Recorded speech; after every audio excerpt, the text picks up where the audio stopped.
Hello. As you can see in this question, it is asked a student is thrown vertically upwards.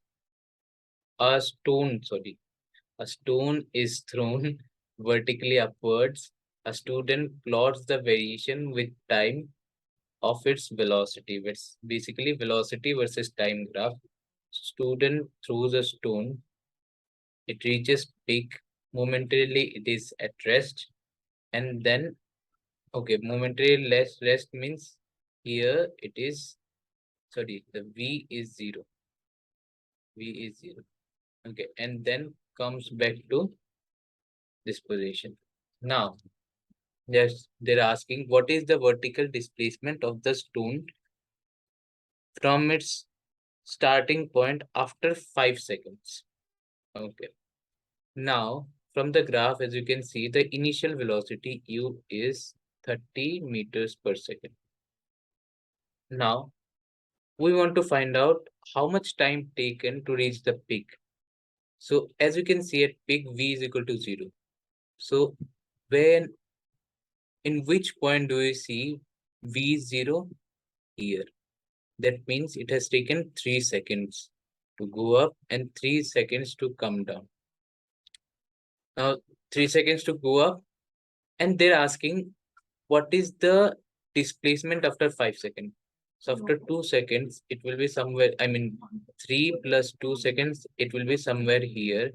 So basically, they're asking us to find out the displacement from this point to this point, from the starting point to the uh, distance after 5 seconds, or the position after 5 seconds. Okay. Now, in order to find that, what can we do? We can find out the displacement from this point to this point, and again find out the displacement from this point to this point. Let us consider this is S up, this is S down.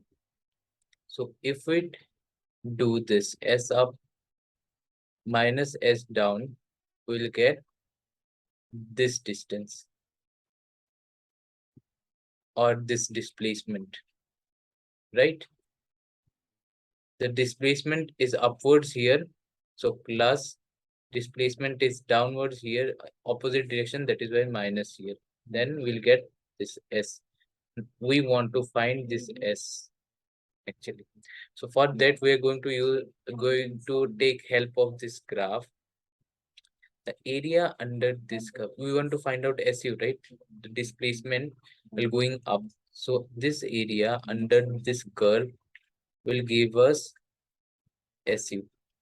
Now, in order to find the area under this curve or the displacement, we have to find out what is the area of this box. So this side it is 10, this side it is 1. So this area will be 10 into 1. And it will be in meters, right? This is 10 meters per second, right? And into 1 second. So eventually you get meter. So this area of this box is 10 meters. For each box, the area is 10 meters, or each box is means 10 meter of displacement. Now, how many boxes are there? 1, 2, 3, 4. Combining these two, 4. Sorry, 1, 2, 3, 4, and 4.5. So SU is 4.5 into AB. That means the dimension of box. 4.5 into 10, that is 45 meters. Now we want to find SD while going down. So this is the graph. So we want to find out this area, this SD. Now how many boxes are present here? 1. Combining this 2.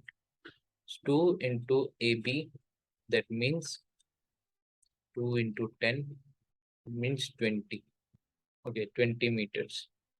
Okay, so we found SU 45 meters, SD 20 meters. Now just put these values here. So we want to find final displacement, that means from here to here.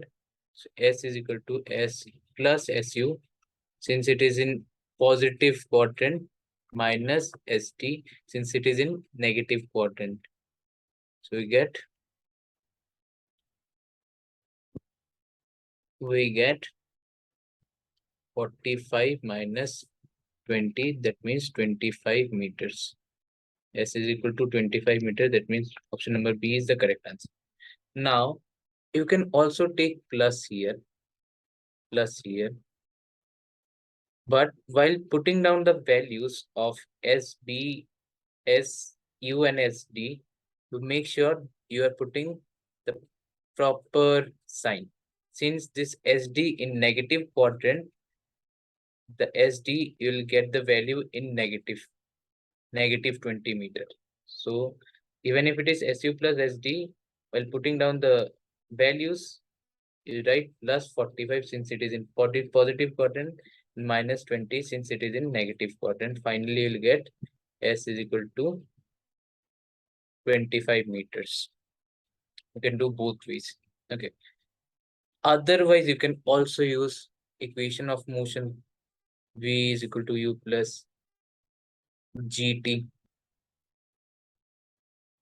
You know U, you know V, you know T from this graph, and you can find out the final displacement from this. But I felt this is the easier way to do it, and